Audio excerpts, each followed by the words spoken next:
Bonjour, comment tu vas Mathieu? Bonjour Mathieu, tout va très très bien. Super. Ça fait longtemps qu'on ne s'est pas parlé, ça fait quelques semaines.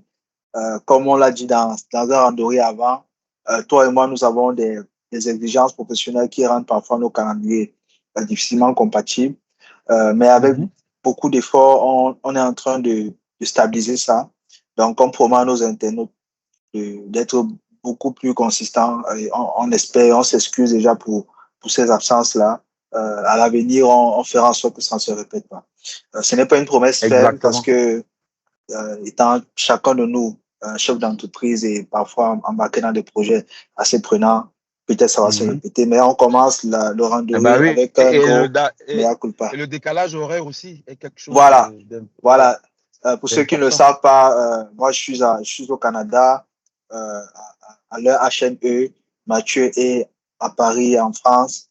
Donc, on a 5 heures, parfois 6 heures de décalage horaire pour trouver l'heure qui arrange tout le monde. Donc, toutes nos excuses à nos internautes. On va s'améliorer, on vous le promet.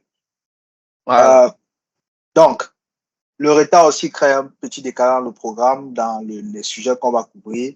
On vous demande d'être indulgent. Aujourd'hui, on va parler essentiellement du Grand Chelem de Bakou, qui s'est déroulé il y a quelques semaines de ça, et au cours duquel on a quand même vu de belles choses, de très belles choses.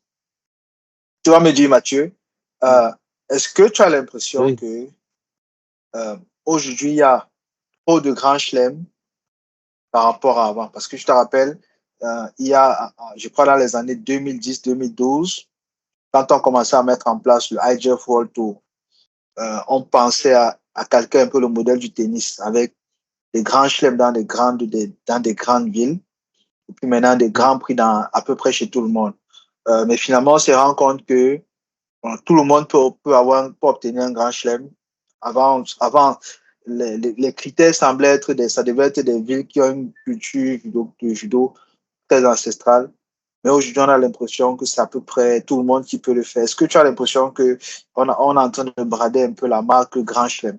Quel est ton point de vue par rapport à ça? Non, non, non. Enfin, je ne, je ne trouve pas qu'on est en train de brader. Moi, je trouve que c'est même une bonne chose de d'ouvrir et de faire en sorte qu'il y ait plusieurs que ce soit les grands chelems, que ce soit les grands slams, que ce soit les grands prix.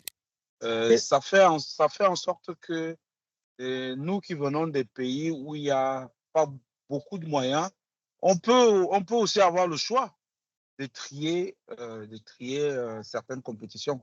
Parce que quand il y avait moins de grands slams, on ne triait pas. On était un peu obligé de venir parce que voilà, pour marquer des points. Là, OK, maintenant, on peut vraiment planifier. Pour ceux qui n'ont pas un gros budget, ils OK, peuvent planifier et se dire, tiens, à telle période de la saison, je ferai telle compétition, et qui marquent les points, bien évidemment, pour la qualification olympique. Donc, moi, je trouve que c'est bien, c'est une OK. bonne approche. Pour nos auditeurs, cette année, en 2024, on a 9 grands chelems. On a Paris en février, Bakou en février, Tashkent en mars, Tbilissi en mars, Antalya en mars. Donc, on a 2 grands chelems en février, 3 grands chelems en mars. On a Dushanbe au Tadjikistan en mai. On a Barizi au Kazakhstan, donc Astana au Kazakhstan en mai aussi. On a Abu Dhabi en octobre. On a Tel Aviv Mhm, en mhm. Israël. Et là encore, je ne vois pas le grand chelem de Tokyo cédulé. Peut-être que ça va se faire plus tard. Mais ce sont les 9 grands chelems qui sont prévus en 2024. Et dans les 9 grands chelems, on en a 7 qui vont se faire juste avant la clôture de la qualification olympique et 2 qui vont se faire après. Donc, on aura 2 grands chelems qui vont pas compter pour du beurre, mais bon, Pour les retardataires. bon, on va se dire, le grand chelem d'Abu Dhabi en octobre 2024, après les Jeux Olympiques, ce sera un grand chelem de reprise. Ce sera un grand chelem Des reprises, ouais, ouais, aussi, tout oui, à fait. de transition dans certains pays qui en ont les moyens, vont tester leurs plus jeunes et tout ça. Bon, je me dis, mais là, avant, on avait 4 grands chelems. Je rappelle pour ceux qui ne se souviennent pas trop de cette époque. On avait Paris, on avait Tokyo, on avait Düsseldorf, on avait Rio. Donc, c'était les 4 grands chelems comme dorés qui étaient les places fortes. Après Rio s'est retiré. Rio n'a peut-être fait que 2 ans. Je ne suis pas convaincu. Nos auditeurs peuvent chercher. Rio n'a pas mis là en tant que grand chelem et il a été assez inconstant. Düsseldorf l'est resté quelques temps. Après, Düsseldorf est ressorti. Düsseldorf aussi a eu du mal. Et puis, mais il n'y a finalement que Paris qui est resté un grand chelem tout le temps, Tokyo tout le temps. Après, on a donc eu des nouveaux venus, si vous voulez, des nouveaux riches comme Bakou, comme Tashkent. On a même eu le grand chelem d'Abu Dhabi, qui à un moment donné, depuis un certain temps quand même, est très constant. Antalya, lui, il est un peu plus inconstant, donc, dans le sens que parfois c'est un grand chelem, parfois ça ne l'est pas. Mais ce qu'on remarque, c'est qu'il y a, en termes de répartition dans les continents, il y a on va dire, à chaque fois, au moins un grand chelem en Europe, compris parfois Paris et Düsseldorf, parfois juste Paris. Après, on a Tbilissi, qu'on peut considérer aussi en Europe. On a Antalya aussi, oui, parce que la Turquie est dans la Confédération européenne. Donc, on va se dire qu'on a entre 3 et 4 grands chelems en Europe à chaque fois. Après, on a les grands chelems asiatiques, il y en a beaucoup. Bakou, Tashkent, Dushanbe au Tadjikistan. On a l'ancien grand chelem d'Astana qui est maintenant, ça s'appelle Kazakhstan Barizi. Et puis Abu Dhabi. Tel Aviv, c'est un grand chelem européen parce que Israël est dans la Confédération européenne. Donc, on a actuellement des grands chelems dans 2 continents pour 2024. En Europe et en Asie. Pas de grand chelem en Amérique. Il n'y en a plus parce que Rio s'est retiré. Pas de grand chelem en Afrique. Évidemment, pas de grand chelem en Océanie. Et dans les 9 grands chelems, il y en a donc 5 en Asie. Et là, 5 parce qu'on n'a pas encore Tokyo. Donc, peut-être que si Tokyo s'inscrit, on aura 6 en Asie et 4 en Europe. La topologie des grands chelems actuels montre les forces en présence dans le judo mondial. Ça montre clairement que il y a deux grands piliers du judo dans le monde, la Confédération européenne et la Confédération asiatique, et les deux dirigent le judo. Parce que pour être un grand chelem, il y a quand même un cahier de charges. Il y a un certain montant qu'il faut être capable de payer. Donc, il y a un prize money qu'il faut sécuriser, qu'on demande aux fédérations qui organisent ça de sécuriser. Il y a un exigence en termes de cahier de charges de logistique. Certain nombre d'hôtels 5 étoiles qui doivent être disponibles, une flotte pour le personnel de l'affiche qui sera là, une flotte pour le personnel de l'Union continentale concernée. Si c'est en Europe, c'est l'Union européenne.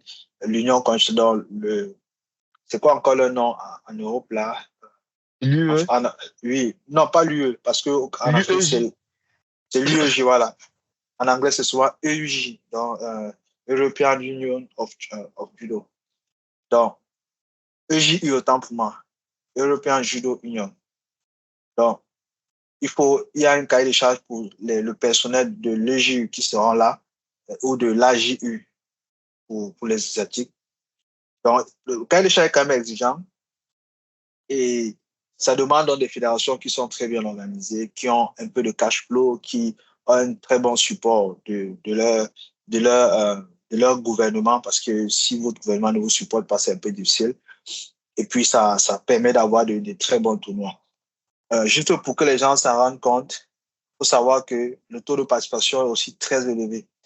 Par exemple, à Tokyo, fin d'année passée, on avait 506 judokas. Je ne sais pas si les gens se rendent compte qu'il y a 500 judokas qui sont allés faire un grand chelem en fin d'année. Bien sûr, c'est parce que Tokyo, va finalement faire partie des 8 grands chelems qui vont compter lors de la clôture de la qualification, mais c'est énorme. À Paris, c'était 621 judokas. C'est énorme. C'est le taux de participation le plus élevé du monde. Je crois qu'il n'y a pas, même au championnat du monde, je pense qu'on arriverait à ramasser ce genre de score. À Bakou, c'était 404 judokas. À Tashkent, c'était 495 judokas, donc presque 500 judokas. Et puis à Tbilissi, donc en Géorgie, dans quelques jours, on prévoit, pour l'instant, ceux qui sont enregistrés, c'est 431 judokas. Donc ce sont des gros scores, ce sont des qu'on appelle en anglais des gros attendances, donc des grosses participations, et c'est impressionnant. Donc, comme Mathieu disait, il estime qu'il n'y a pas trop de grands chelems. On a démocratisé les grands chelems par rapport à d'autres sports où c'est plus ou moins une chasse gardée. Moi, je pense que ça peut être une très bonne chose, mais après, le fait que d'année dans une Olympiade, on ne peut pas gérer du nombre de grands chelems, je pense que ça peut aussi être un peu, comment expliquer ça, une façon détournée de privilégier les athlètes d'un continent ou d'un pays en particulier. Je prends l'exemple d'un Français qui a la possibilité de faire 4 grands chelems dans des endroits où le coût du déplacement, quand c'est cumulé, n'atteint pas 500 euros. Je pense que c'est un avantage compétitif incroyable par rapport à d'autres. Et ça peut aussi remettre en question la notion d'équité. Je ne sais pas ce que tu en penses, Mathieu. Parce que si tu es marocain et que tu dois faire tout, tu dois être compétitif, est-ce que ça te coûte pour obtenir les mêmes points que les autres? Ça n'a rien par rapport à ce que ça coûterait. C'est infiniment plus élevé que ce que ça coûterait à un Allemand, à un Autrichien, à un Français, à un Lituanien. Oui, parce que je pense que nous revenons sur cette problématique de budget. C'est-à-dire qu'aujourd'hui, on nous démontre quand même que pour pratiquer le haut niveau, tu dois avoir des ressources financières qui te permettent de le faire. Donc, le sport devient aujourd'hui sport business. Oui, c'est ça. Donc, c'est pour ça on va ressentir un peu ce que tu as parlé de l'équité là, que bon, l'Allemand n'est pas logé au même niveau que le gars qui vient de la Guinée ou bien le gars qui vient du Gabon ou de la Centrafrique. Le sport aujourd'hui, c'est un coût. Et pour faire des performances, il faut mettre la main dans la poche. Ouais. C'est pour ça que ça demande aussi que nos États s'organisent pour que effectivement cet aspect financier-là soit réuni pour permettre aux athlètes d'aller au sommet. Mais c'est une question. Si nous sortons un peu même du judo, regardons un peu, c'est une analyse qu'on proposait. Hein. Quand on regarde par exemple le combat qui s'est passé hier ou avant-hier, Francis Ngannou contre Joshua Anthony, on te parle du gagnant qui est pratiquement à 50 millions d'euros et celui qui perd est à 20 millions. Ouais. Ce qui fait qu'il y a quelques années, tu n'avais pas de montants comme cela dans un combat de boxe. Donc, est-ce que le judo suit aussi un peu déjà cette tendance-là? Je pense que oui. Hein. Oui, mais là, tu soulèves un point. Tu soulèves un point sur le fait que le judo génère plus d'argent qu'avant. En soi, je trouve ça normal. Parce que il y a une inflation mondiale qui s'opère sur tous les sports. Je veux dire, il y a quelques années, il y a 10 ans de cela, imaginez le transfert d'un footballeur à 200 millions d'euros. C'était une hérésie. Ça n'avait aucun sens. Je veux dire, ça n'avait aucun sens. Ça n'avait aucun sens. C'est le budget national de certains pays. Aujourd'hui, c'est dans l'ordre du possible. Il y a une barrière psychologique qui a été franchie. Mais moi, je suis plus dans la question de est-ce que finalement, les jeux ne sont pas pipés? Est-ce qu'on n'a pas pipé les dés? À quel niveau les dés à quel niveau? Au niveau de la performance? Non, au niveau du fait que presque, je vais essayer de sortir un graphique dans les prochains randoris. Les points les plus élevés sur le circuit sont accessibles à certaines nationalités et pas à d'autres. Je veux dire, on vient de regarder, on vient de se rendre compte que sur à peu près 10 grands chelems, on en a 6 en Asie, on en a 4 en Europe. Ce qui veut dire que si tu as, et encore, l'intégration régionale qu'on a en Asie est légèrement différente de l'intégration régionale qu'on a en Europe. En Europe, l'intégration régionale est vraiment forte. Donc, chez les Européens, ça c'est vraiment un avantage compétitif qui est vraiment intéressant, dans ce sens que tu as un passeport belge, tu ne vas, pour tous ces pays où il y a les grandes chaînes, tu n'auras quasiment pas besoin de faire une demande de visa dans une ambassade. Dans la plupart de ces pays, soit tu as déjà accès parce que c'est dans l'espace Schengen, soit tu peux faire la demande de visa rendu à l'aéroport. Donc, ton passeport te permet de prendre l'avion, arriver à l'aéroport, dire que bon, voilà, j'ai un tournoi dans quelques jours, j'aimerais machin truc. Tu as de façon quasi automatique un visa. Et donc, cet avantage compétitif, on peut pas leur reprocher d'avoir cet avantage compétitif, mais le fait que les choses sont structurées en tant que telles, finalement, de mon point de vue, mais est-ce que c'est pas ça à peut nous? plaider. Est-ce que c'est pas à nous en Afrique à se battre? Parce que Si. effectivement, tu soulèves cette problématique. Comment ça se fait que bon, tu as dit tout à l'heure que l'Asie, Rio s'est retiré, mais il reste quand même le Japon. Oui. Alors, comment ça se fait donc? Rio, c'était le seul en Amérique du Nord. En Amérique Voilà, tout court, je veux dire. voilà, Mais là, il n'y a plus en Amérique. Donc, on n'a plus tu as que l'Asie et l'Amérique, l'Europe. tu as l'Océanie, tu as l'Afrique. Oui. Ils n'ont pas. Mais on se pose la question. Et quand tu regardes même l'Amérique du Nord même en termes de judo, tu sais qu'ils sont un peu en retrait aussi, hein, en termes de performance. Regarde même les États-Unis. Oui, ils sont. À part l'époque de Jimmy Pedro, qui ont fait rayonner les États-Unis d'Amérique, on a moins de pratiquants. Bon, tu as aussi eu la période de Kayla Harrison. Elle a quand même fait, voilà, elle a quand même fait back-to-back cherchais son championne nom. olympique. Oui, Tu as son l'autre nom. là, tu as le 81 là, qui a fait la demi contre Ole Bischoff en 2012 là. Comment il s'appelle encore? Je crois que maintenant il est aussi dans le MMA. Donc bon, il y a quand même, il y a en Amérique, aux États-Unis, il y a quand même, on va dire, une certaine continuité. C'est vrai que je pense leur dernière couvée est un peu moins forte que les anciens, mais il y a quand même une certaine continuité. Ce que tu dis est vrai, dans ce sens que on peut se plaindre, mais en réalité, on n'est pas tant que ça des victimes. On n'est pas dans une situation où on ne peut pas inverser la tendance. Ça ne dépend que de nous, entre guillemets. Quand je dis que de nous, entre guillemets, c'est parce que ça dépend des fédérations de judo, et ça dépend aussi des gouvernements en question. Un exemple très simple. On a un problème d'intégration régionale en Afrique, dans ce sens que c'est presque aussi difficile pour un Gabonais d'aller compétir en Égypte que d'aller compétir en Ouzbékistan.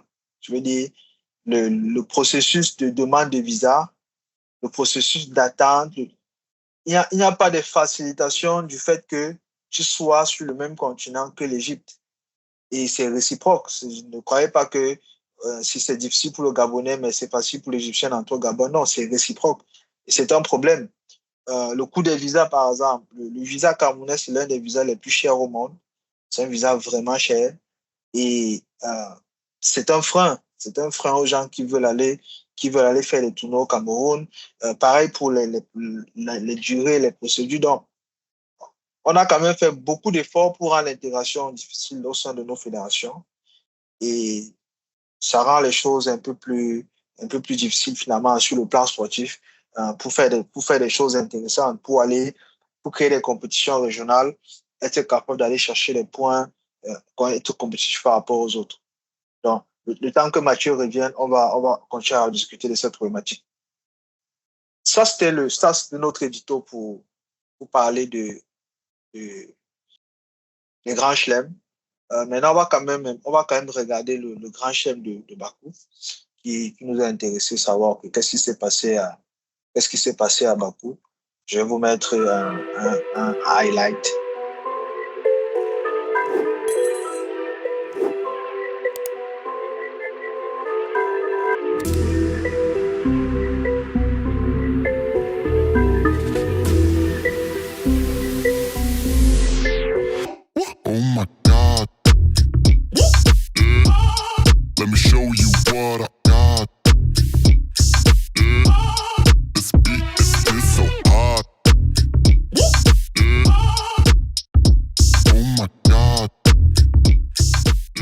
projection est vraiment dangereuse. Vraiment dangereuse. C'est pour ça qu'à ce tournoi, il faut être ceinture noire pour y participer. Parce que si tu ne sais pas bien chuter, tu te fais mal.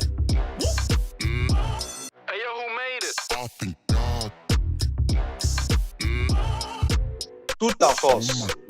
Tout en force. Ça, c'est de la force brute. Rien de moins. Un truc spécialisé en technique d'arracher. Oh. Quelle surprise. Un truc qui arrache, qui fait un soutenir. Très bon Kosotogake. Let me show you what I got. This beat is so hot. Oh my God. Whoa. Is that bullshit? Impressionnant. Let me show you what I got. Oh ça. Le Gucci est vraiment en train de renaître de ses cendres. Après avoir passé chaque chose aux Olympiques la dernière fois, elle revient vraiment fort. Oh! Ça, c'est l'école française. Il fait penser à Frédéric de Montfaucon, l'une des personnes qui m'a fait aimer le judo. Spécialiste de soutenir comme ça.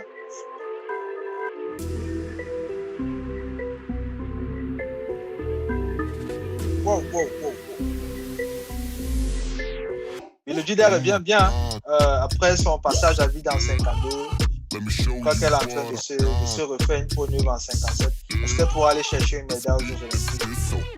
La question reste pleine et entière.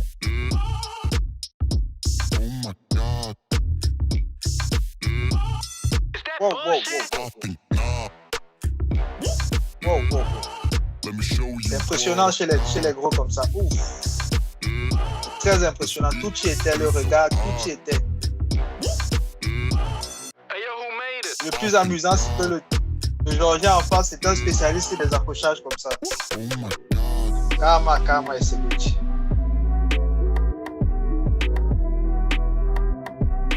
Wow.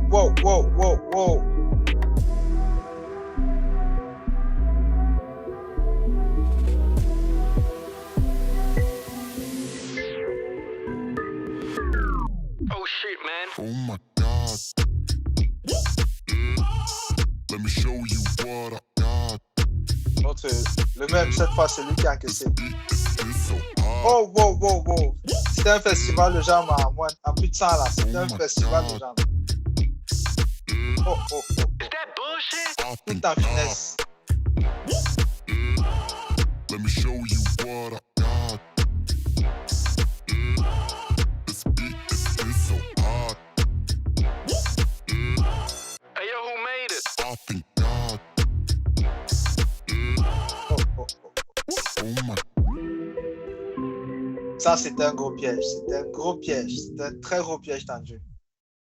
Là, il est tombé dans le piège.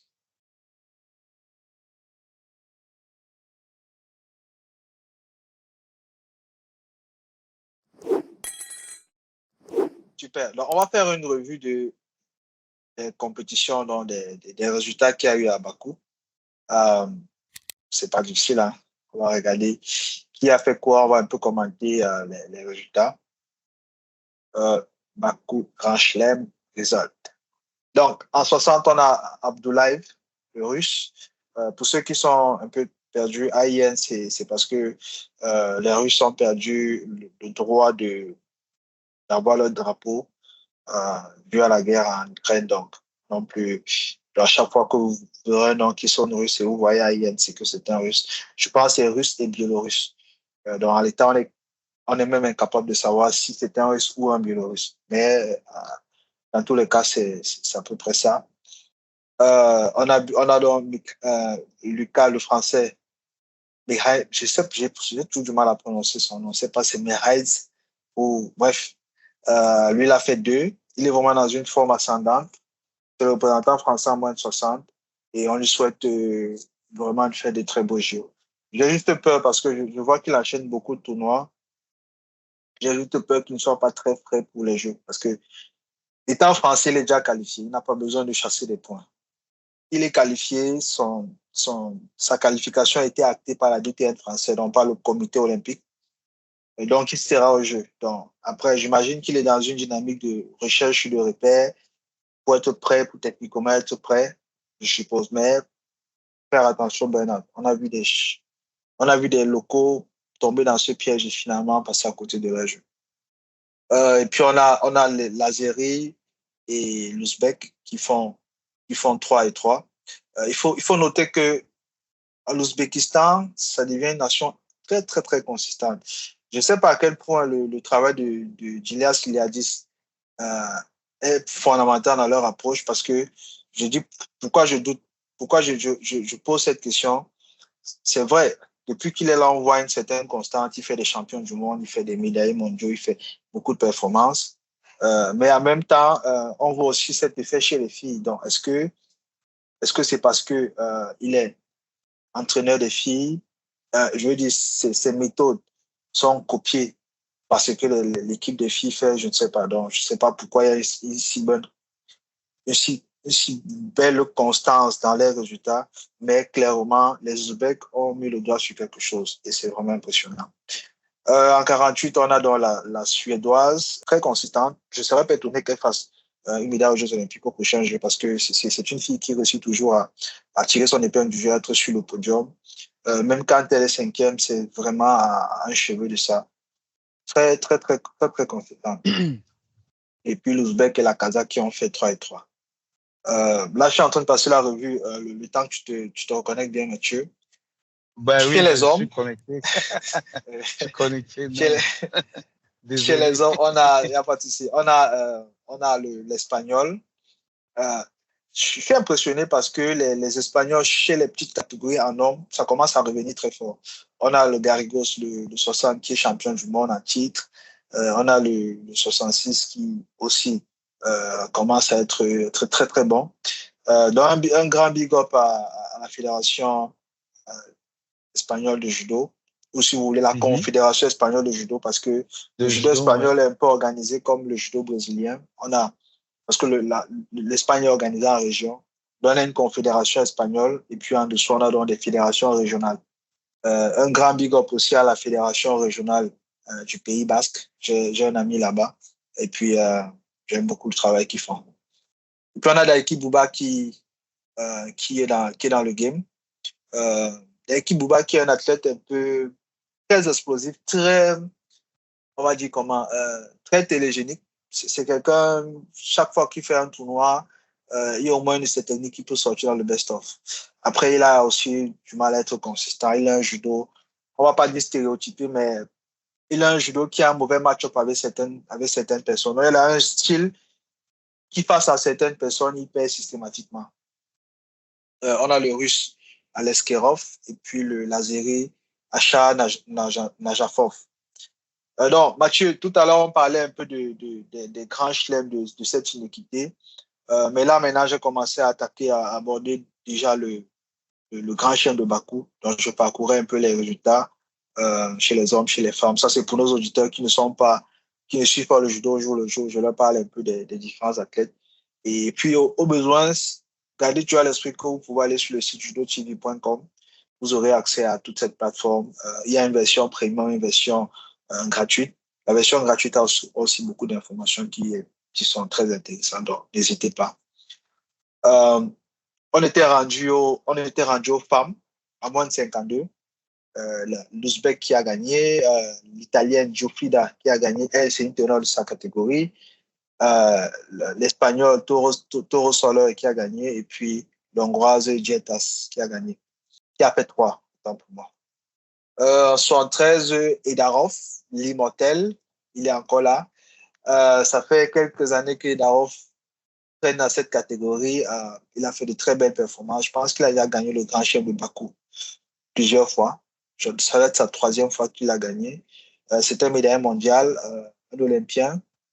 Très télégénique aussi. C'est un très, très joli garçon. Je pense que c'est quelqu'un qui peut faire une belle sensation aux Jeux Olympiques. Est-ce que Idarov est qualifié pour les Jeux Olympiques? On va regarder.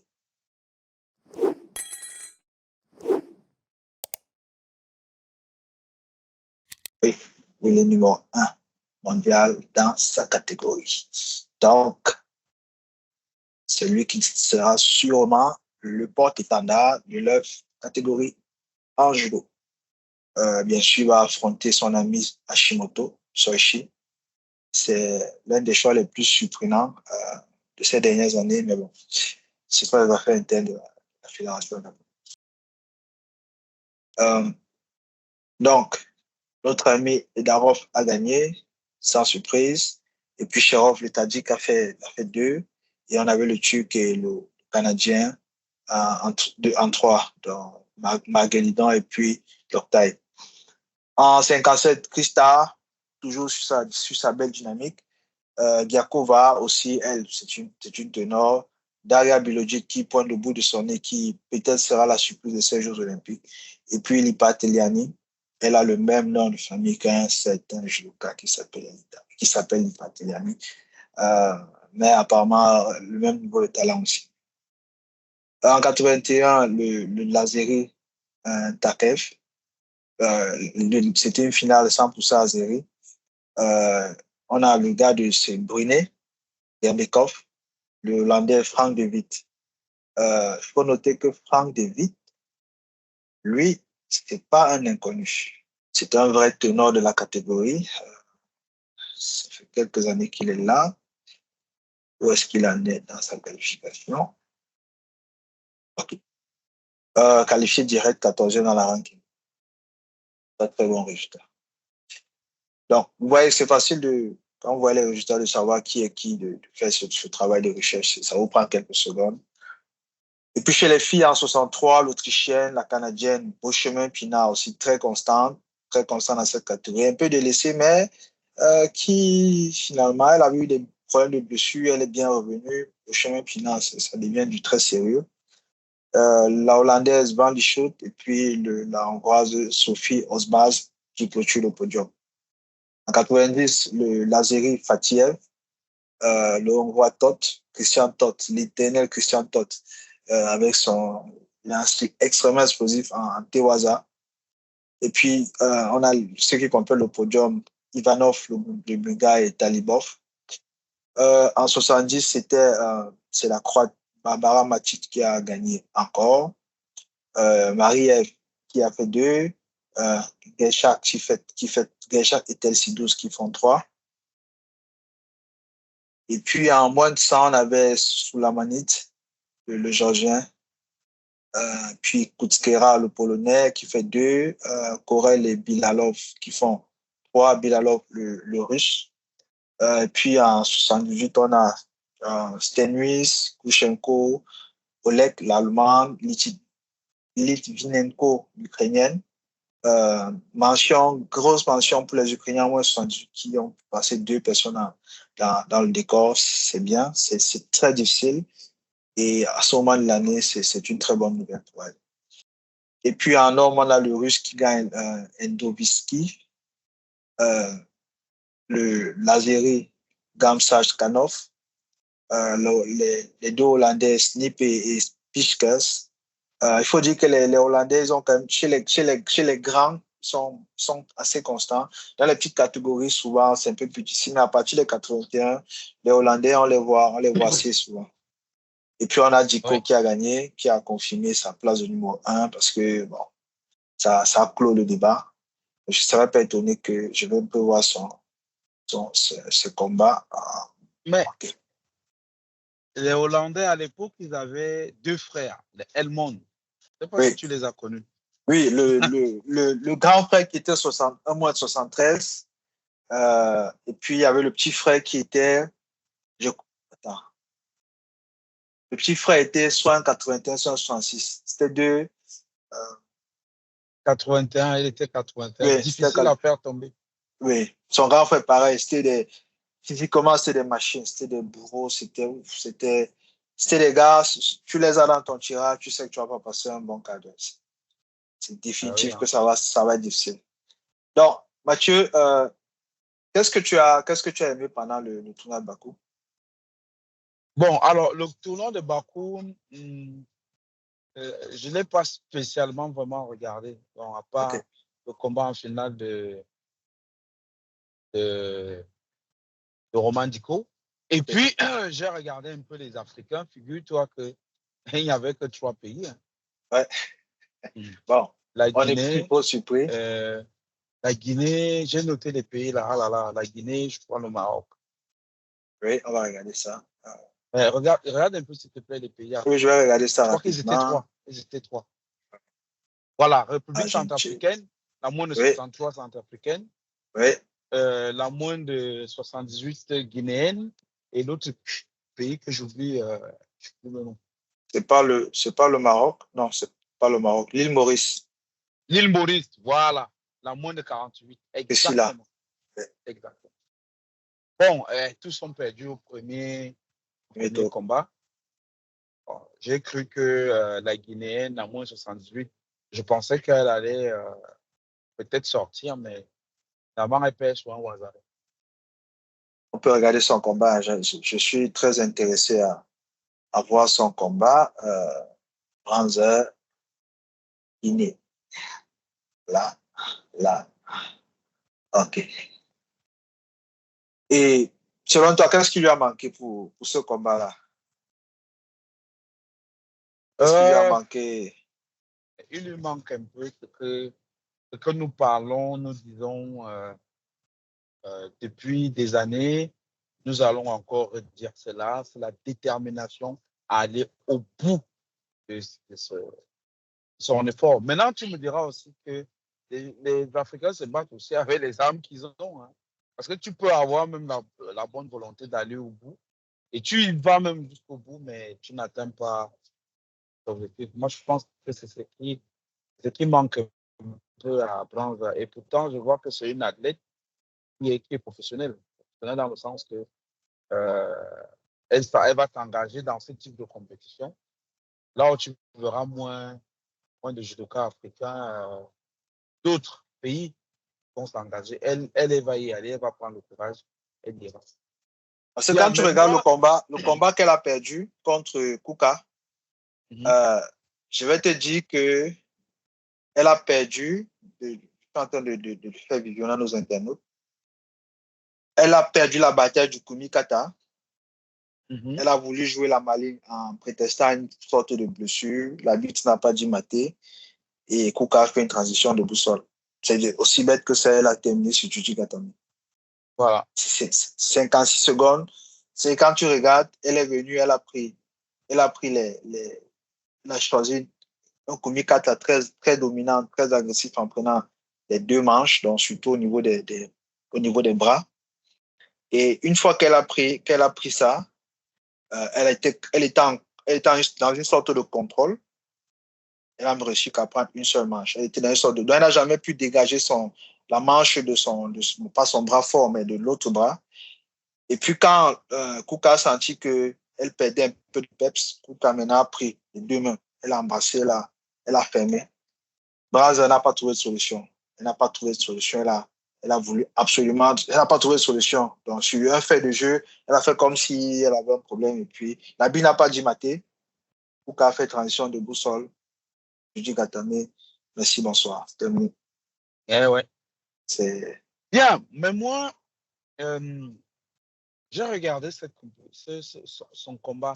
Et après, m'est venu à l'esprit de regarder même qui est même cet athlète-là. OK. Sur le plan africain, parce que nous avons sa rivale au Cameroun. Oui. C'est dans les monnaies 78 kilos, Georgica.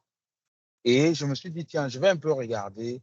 Et si on me posait la question mais quel est le conseil que tu peux donner à Georgica au moment où elle rencontre, puisque pour l'instant, là, c'est sa seule adversaire, hein, en espérant qu'il n'y aura plus notre adversaire qui va arriver derrière. Il peut y avoir un troublion. Par exemple, parce que là, elles vont certainement se rencontrer peut-être aux Jeux africains. Oui. Parce que j'ai vu que la Guinée était engagée aussi. Alors, dans mes recherches, qu'est-ce que je suis allé voir? Je suis allé voir que Bronzer, elle est gauchère. Et par moment dans son combat, quand elle a analysé que tu sais qu'elle va venir à gauche, elle va se placer à droite. C'est-à-dire qu'elle va prendre, avec sa main droite, elle va prendre ton revers gauche. Et toi, tu vas croire qu'elle s'est mise, À droite. qu'elle se met à droite. Oui. En fait, elle va te donner une mauvaise information. Et ensuite, quand même, son Nippon Shonage, elle va l'attaquer à gauche. Donc, elle se met en fausse garde à droite et elle va attaquer à gauche. Bien. Une autre chose qu'elle fait de formidable, et ça, je l'ai vu sur plusieurs combats, parce qu'elle attaque beaucoup en Ashiwaza. Kochi. Elle a un Kochi Makikomi. Attention, le Kochi Makikomi, là, elle va placer ça généralement quand il reste 1 minute de combat. Ça veut dire que elle va rester, elle est assez lucide, hein, et c'est à partir de ce moment-là qu'elle va faire Ippon Kochi Makikomi, parce qu'elle sait maintenant que tu as laissé déjà des plumes et au niveau, tu as perdu de la lucidité et au niveau de tes jambes, tu ne vas plus faire attention. Donc, ça veut dire que physiquement, c'est une athlète qui a beaucoup de caisses. Elle a du volume. Voilà, elle a du volume. Elle a du volume. Et Georgica, à cette partie du combat, si j'avais un conseil à donner, c'est de commencer à faire attention parce que c'est là où elle va faire. D'ailleurs, au dernier championnat d'Afrique, c'est là où elle marque le Ouazzari. Hein. Oui. Et j'ai regardé beaucoup de ses combats. Quand elle gagne, c'est ce qu'elle fait. Donc, elle se met à gauche. Elle va t'embêter à gauche. Et ensuite, elle va te donner, au moment donné du combat, elle va te donner l'information qu'elle se met à droite. Donc, tu vas croire qu'elle va se mettre à droite, mais elle va continuer à attaquer à gauche. Et attention, elle a son Ochigari et elle a un Kochi Makikomi qu'elle marque surtout vers la fin du combat. 1 minute 30 secondes qui reste. Attention, elle va marquer. Maintenant, elle aime ça. maintenant, ce que tu dis me fait me rendre compte que le plan de Kuka, qui était dès le début, prendre le revers de la main gauche de Branzer, c'est vraiment un plan de match bien précis. Oui, en aucun moment, elle n'a jamais lâché cette main. C'est pas son judo. Jamais lâché cette main. Elle a pris la main gauche, elle a fermé vers le bas. Branzer s'est battu sur l'autre bras, machin truc. Elle a dit, c'est pas grave, moi je retiens ta manche. Et Branzer n'a jamais réussi à poser ça sur son revers. Et justement, dès que l'autre a été un peu distraite, transition et puis terminé. Voilà. Donc, quand elle arrive en Afrique, là, par exemple, moi, j'ai regardé leur combat contre Georgica en finale. Georgica, elle se place bien, très bien, parce qu'elle a débuté bien le combat en mettant bien son bras fort au-dessus. Mais sauf que ça, tu ne peux pas faire cela pendant 4 minutes. À un moment donné, il va falloir attaquer. Et c'est comme ça que les pénalités commencent à arriver, en fait. Quand tu poses et les pénalités t'obligent à changer de stratégie. Voilà. Ça te met une pression et les pénalités vont te mettre une pression supplémentaire et commencer à attaquer. Oh non, quand tu poses ta main, Georgica le fait bien au début. Elle pose la main, elle amène en bordure. L'autre se met part de la bordure parce qu'elle voit qu'elle est en danger. Elle est obligée de sortir de là. Mais il faut avoir des attaques fortes parce que Branzer, avec son Nippon Shonage à gauche en tenant la garde à droite, elle a fait des attaques fortes. Ok. C'est bon ça. Et à la fin du combat, attention sur les ponts sur Kochi Makikomi.